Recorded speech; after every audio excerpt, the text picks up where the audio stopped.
Kita sampai kepada lanjut kepada hadis Kanjeng Nabi Muhammad sallallahu alaihi wasallam, hadis yang ke-27, anin Nawas bin Sim'an radhiyallahu anhu anin Nabi sallallahu alaihi wasallam maqal al birru husnul khuluq. Kebajikan, kebaikan. Seseorang mendengar dari Kanjeng Nabi Muhammad sallallahu alaihi wasallam, termasuk kebaikan-kebaikan itu apa sih? Termasuk sesuatu yang bajik, yang baik, yang bijak, yang ini tuh apa di antaranya? Dijawab oleh Kanjeng Nabi Muhammad sallallahu alaihi wasallam, termasuk sesuatu kebajikan itu adalah husnul khuluq, akhlak yang baik, akhlak yang baik. Akhlak yang baik itu adalah akhlak berhubungan dengan Allah dan akhlak berhubungan dengan manusia.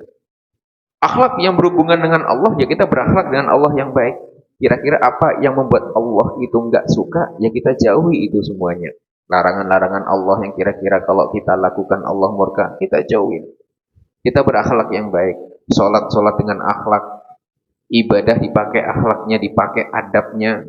Sehingga apa? Kalau ibadah itu dipakai dengan adab, maka Allah pun juga akan senang melihat. Makanya kan innallaha thayyibun yuhibbut thayyib. Allah itu baik, suka yang baik. Makanya kalau sholat yang baik. Bagaimana sholat yang baik? Sholat yang baik itu adalah sholat yang benar-benar kita ada di dalam sholat. Itu kan harapan semua orang. Sholat tapi benar-benar di dalam sholat. Bukan sholat sambil jalan-jalan. Jasadnya di musola, rohnya kemana-mana. Ada yang rohnya udah mimpi di kasur nih rohnya nih. Ada yang rohnya di sawah.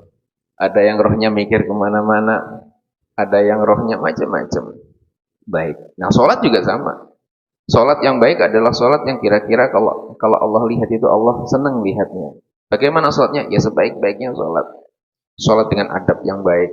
Bajunya dengan baju yang baik. Dihusuk-husukkan ketika sholat, bacaannya yang baik, semuanya yang baik-baik. Walaupun sebenarnya tidak baik, ya kita berusaha semakin baik. Walaupun sholat gak husuk, dihusuk-husukkan. Kita baka seakan-akan kayak dibuat nangis. Tapi jangan sampai sholat kelihatannya nangis. Tapi mak tadi kok nangis? Ya ingat ayam saya mati tadi tabrak motor. Nangisnya di dalam sholat. Ingat tadi kambing saya mati tadi. Kirain tadi ingat dosa, enggak ingat kambing tadi. Jadi nangisnya kenapa dulu? Jadi kita nangis, kita ngerenungi ya seakan kita buat dihusuk-husuin seakan-akan. Sehingga apa? Sambil minta pertolongan kepada Gusti Allah agar apa?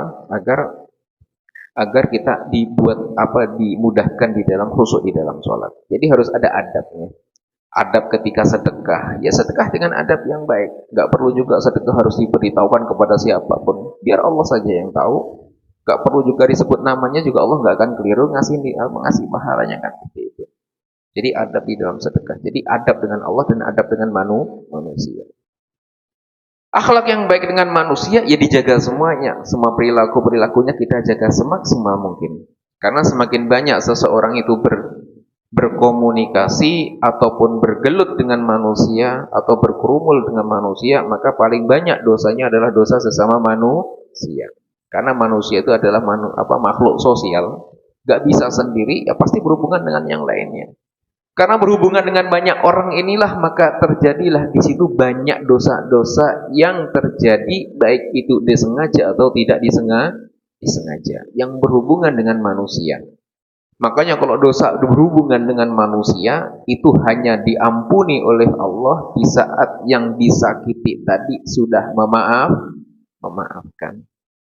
Kalau belum memaafkan sudah meninggal, ya nggak tahu nanti.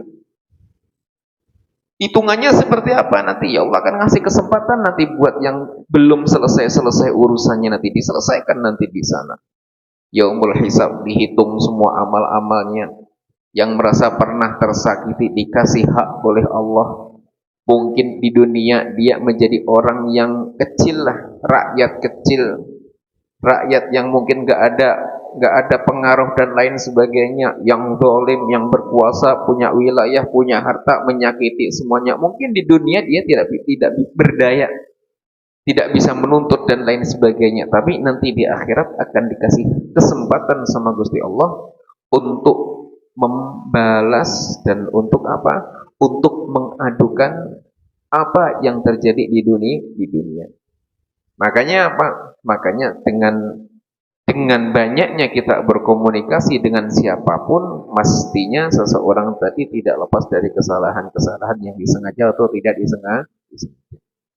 Makanya di sini ada istilah apa ya? Istilahnya tradisi lebaran. Ya tradisi lebaran ya baik, minta maaf. Kalau barangkali ada salah ya dimaafkan, dilapangkan hatinya kan gitu. Jadi berusaha untuk apa? Minta ampun apa? Minta maaf di saat kita merasa atau berbuat salah. Barulah nanti kita maaf kepada Allah. Ya Allah, saya punya salah kepada ibu itu. Saya sudah minta maaf tadi dan semoga engkau juga maafkan kan gitu. Jangan sampai dosa dengan manusia minta maafnya kepada Gusti Allah, ya nggak ketemu ujungnya. Kenapa? Hubungannya dengan manusia. Kalau hubungannya dengan Allah, ya minta maafnya kepada Allah. Ninggalkan sholat, hubungannya dengan Allah, minta ampun kepada Allah. Ninggalkan puasa, ninggalkan kewajiban-kewajiban, melakukan ini semuanya, larangan-larangan Allah dikerjakan, ya sudah minta maaf. Karena hubungannya dengan Allah. Tapi kalau hubungannya dengan manusia, selesaikan dulu secara manusiawi. Makanya tradisi-tradisi yang baik itu dijaga. Tradisi lebaran muter-muter dan lain sebagainya untuk meminta maaf, minta kelapangan hati, minta ini semuanya ya baik. Artinya apa? Ya itulah termasuk cara untuk menjaga hati dan menjaga semuanya.